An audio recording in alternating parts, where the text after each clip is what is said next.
Hello and welcome to study IQIS। My name is Amrit Upadhyay और आप देख रहे हैं daily news report for UPSC. So let's start the bulletin with the headline. Diabetes को eradicate करने के लिए एक नई ड्रग थेरेपी इंट्रोड्यूस। एनिमल्स पर है इफेक्टिव, ह्यूमन ट्रायल्स पर अभी भी काम है बाकी। चांदीपुरा वायरस ने गुजरात में क्रिएट की अलार्मिंग सिचुएशन। महाराष्ट्र में हुआ था आइडेंटिफाई। नॉर्मल फ्लू से लेकर मेनिंजाइटिस तक हैं इसके सिम्टम्स। और इंडिया ने UNRWA को प्रोवाइड की फंडिंग। पैलेस्टाइन रिफ्यूजीज के लिए करती है काम। UN एजेंसी का स्टेटस है हासिल।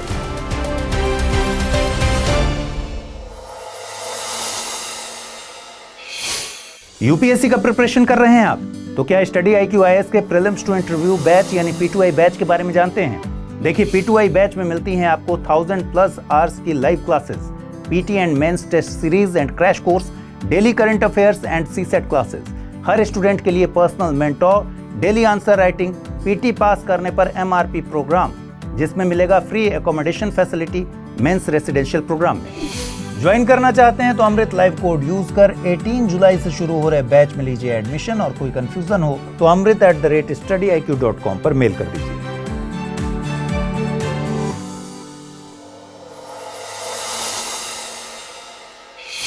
आइए न्यूज शुरू करें। साइंस ट्रांसलेशनल मेडिसिन में एक रिपोर्ट पब्लिश हुई है।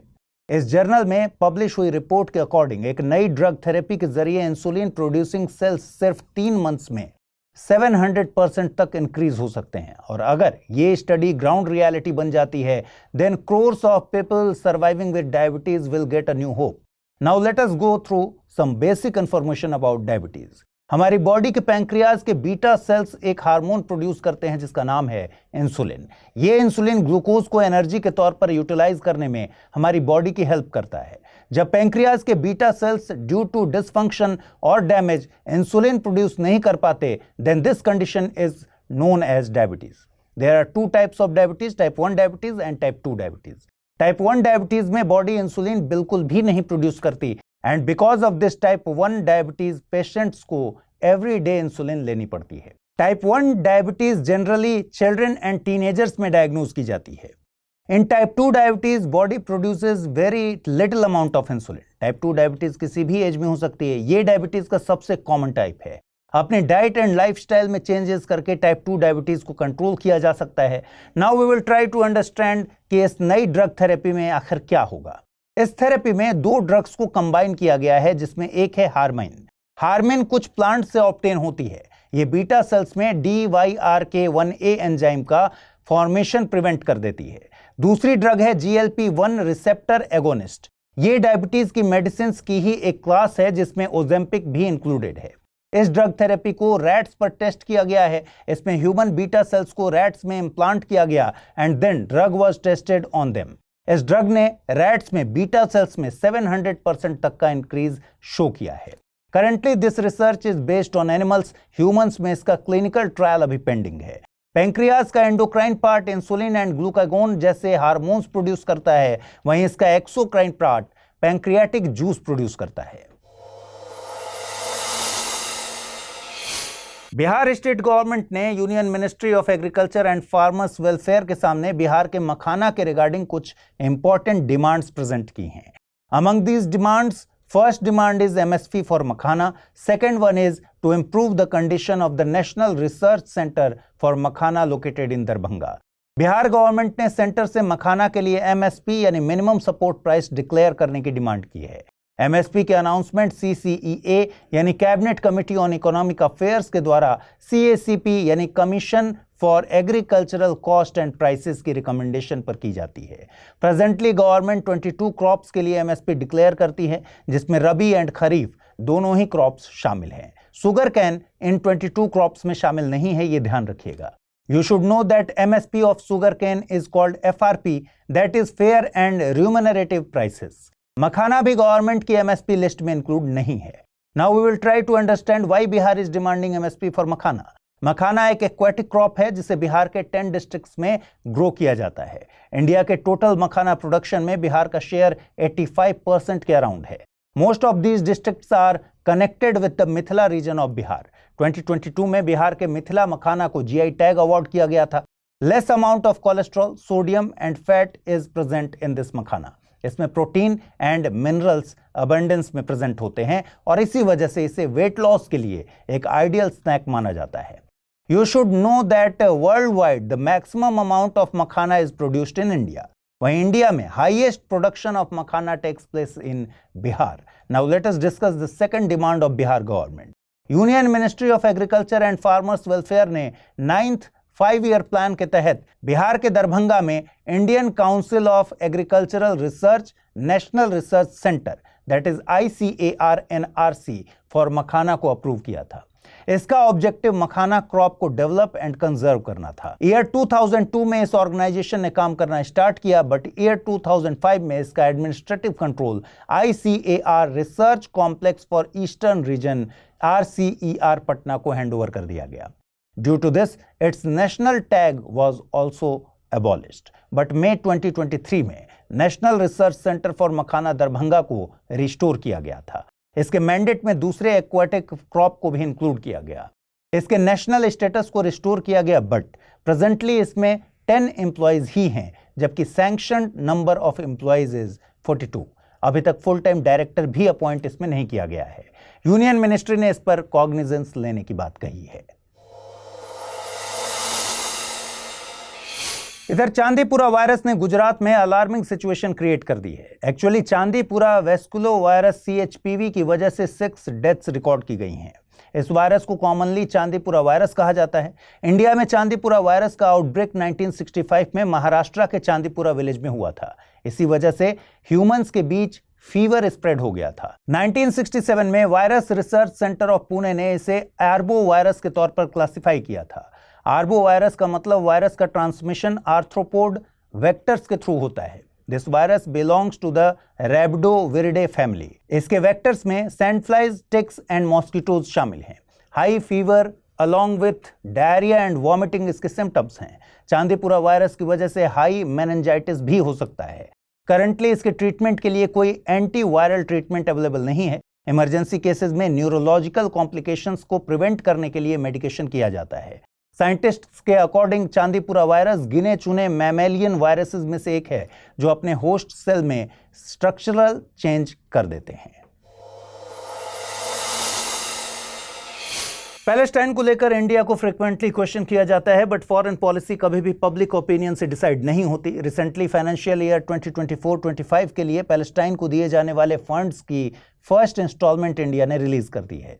फाइनेंशियल ईयर 2024-25 के लिए इंडिया को UNRWA यानी United Nations relief and works agency for Palestine refugees in near east के लिए $5 मिलियन का फंड रिलीज करना है। In the first tranche India has released a fund of $2.5 million. UNRWA 1950 से पैलेस्टाइन रिफ्यूजीज के welfare के लिए काम कर रहा है। इजराइल एंड हमास की ऑनगोइंग वॉर के बीच भी इसके एफर्ट्स जारी हैं। स्टैटिस्टिक्स के अकॉर्डिंग फाइनेंशियल ईयर 2024-25 तक इंडिया ने $35 मिलियन का फंड इस एजेंसी को पैलेस्टाइन रिफ्यूजीज के वेलफेयर के लिए रिलीज किया है। ये ऑर्गेनाइजेशन इन रिफ्यूजीज की health, education and social services जैसी एक्टिविटीज के लिए काम करती है। Now we will understand from where a UNRWA gets funding for these work. UN member countries voluntarily इसे फंड करते हैं। सिर्फ UN जनरल असेंबली के पास UNRWA के मैंडेट में चेंजेस करने की अथॉरिटी है। मोरओवर पैलेस्टाइन रिफ्यूजीज की डेफिनेशन में किसे इंक्लूड करना है किसे नहीं, ये भी डिसाइड करने का राइट UN जनरल असेंबली के पास है। UNRWA के पास UN एजेंसी का स्टेटस है। आइए देखते हैं आज का term of the day. Today's term of the day is Darul Shifa. Darul Shifa एक चैरिटेबल हॉस्पिटल था जो सल्तनत पीरियड में इंडिया में एस्टैब्लिश हुआ था। इसे तुगलक डायनेस्टी के फिरोज शाह तुगलक ने एस्टैब्लिश किया था। Even though it was a charitable hospital, उसमें स्किल्ड डॉक्टर्स को अपॉइंट किया गया था। मेडिवल पीरियड में फिरोज शाह तुगलक ने लोगों के वेलफेयर के लिए कई काम किए थे। With this keyword you have to just remember the name of the ruler जिसने लोगों को फ्री में हेल्थ सर्विसेज प्रोवाइड की। आइए देखें रैपिड न्यूज में क्या है खास। इंदौर ने एक दिन में 11 लाख सैपलिंग्स प्लांट करके वर्ल्ड रिकॉर्ड बना दिया है। इंदौर ने 24 आवर्स में 11 लाख से भी ज्यादा सैपलिंग्स प्लांट करके एक न्यू गिनीज वर्ल्ड रिकॉर्ड बनाया। ये वर्ल्ड एनवायरनमेंट डे पर प्राइम मिनिस्टर नरेंद्र मोदी द्वारा लॉन्च किए गए कैंपेन एक पेड़ मां के नाम का पार्ट है। इस कैंपेन का टारगेट नेशनल लेवल पर 140 करोड़ सैपलिंग्स प्लांट करना है। वहीं मध्य प्रदेश के लिए 5.5 करोड़ सैपलिंग्स प्लांट करने का टारगेट रखा गया है। Union Home Minister Amit Shah Madhya Pradesh में इस कैंपेन का पार्ट बने और उन्होंने मध्य प्रदेश को इंडिया का लंग्स बताया। The game-changing drug tirzepatide might get permission in India very soon. Expert committee of India's drug regulator has given green signal to this drug. Final approval मिलने के बाद इस ड्रग मैन्युफैक्चरर एली लिली को Indian market में इसे launch करने की permission मिल जाएगी। सेमाग्लूटाइड भी सिमिलर काम करती है। Semaglutide and tirzepatide both are polypeptides. इन दोनों ड्रग्स को मेनली डायबिटीज में यूज किया जाता है, बट वेट लॉस के केस में ये ड्रग्स गेम चेंजर्स की तरह वर्क कर रही हैं। ये drugs brain and digestive system के थ्रू वेट को कंट्रोल करती हैं। इस तरह की कुछ ड्रग्स को US Food and Drug Administration ने अप्रूव भी किया है। Union Home Minister Amit Shah Narco Coordination Centre की 7th मीटिंग को प्रिसाइड करेंगे। इस ओकेजन पर Union Home Minister National Narcotics Helpline Manas को लॉन्च करेंगे। मानस का फुल फॉर्म है मादक पदार्थ निषेध आसूचना केंद्र। अमित शाह श्रीनगर में नारकोटिक्स कंट्रोल ब्यूरो के रीजनल ऑफिस को इनॉग्रेट भी करेंगे। इसके अलावा नारकोटिक्स कंट्रोल ब्यूरो की एनुअल रिपोर्ट 2023 भी रिलीज की जाएगी। इस मीटिंग में central and state government agencies के coordination and synergy of efforts पर फोकस किया जाएगा। 2047 तक ड्रग फ्री इंडिया के गोल को अचीव करने की स्ट्रेटजी को भी डिस्कस किया जाएगा। साउथ कोरिया फर्स्ट टाइम इस बायनियल ग्लोबल कॉन्फ्रेंस को होस्ट कर रहा है। कमिटी ऑन स्पेस रिसर्च की ये 45th साइंटिफिक असेंबली है, जिसे 60 कंट्रीज के approximately 3000 space scientists and industry officials ने अटेंड किया। इस कॉन्फ्रेंस को कोरिया एरोस्पेस एडमिनिस्ट्रेशन ने लीड किया। सेंट्रल गवर्नमेंट ने दिल्ली, पंजाब एंड वेस्ट बंगाल को फ्लैगशिप स्कूल एजुकेशन प्रोग्राम समग्र शिक्षा अभियान के तहत फंड्स प्रोवाइड करना बंद कर दिया है। इन तीनों स्टेट्स ने पीएम श्री यानी prime ministers school for rising India scheme में पार्टिसिपेट करने से रिफ्यूज कर दिया है। And because of this reason union government ने इन स्टेट्स के समग्र शिक्षा अभियान फंड को रिलीज करना बंद कर दिया है। यू शुड नो दैट 2022 में टीचर्स डे के मौके पर प्राइम मिनिस्टर नरेंद्र मोदी ने पीएम श्री नाम के एक नए इनिशिएटिव को लॉन्च किया था। इसके तहत फर्स्ट फेज में 14,500 स्कूल्स को अपग्रेड किया गया था। इस स्कीम की ड्यूरेशन 2022-23 से 2026-27 है। ये एक सेंट्रली स्पॉन्सर्ड स्कीम है। Now it's time for question based on the bulletin. First question is, consider the following statements. Bihar is the largest makhana producing state in India. Makhana is famous for high fat and sodium. Which of the above statements is correct?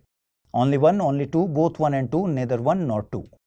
Second question is, recently which city of India has registered its name in the Guinness World Record by planting more than 11 lakh saplings in 24 hours? Indore, Surat, Nagpur or Ahmedabad?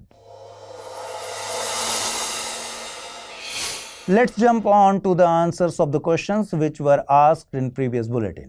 First question was, Wimbledon women's singles winner Barbora Krejcikova belongs to which country? Spain, Serbia, Italy or Czech Republic? And the correct answer is option D, Czech Republic. Second question was, which country has recently won the Copa America Football Cup title? Colombia, Argentina, USA or Spain? And the correct answer is option B, Argentina. तो दोस्तों आज के इस episode में बस इतना ही। To get the PDF of this bulletin on daily basis, join me on Amrit Upadhyay 007 Telegram channel. Also share your feedback and opinion about this programme in the comment section. कल morning 9 AM daily news report में फिर से मुलाकात होगी। Thank you, good bye.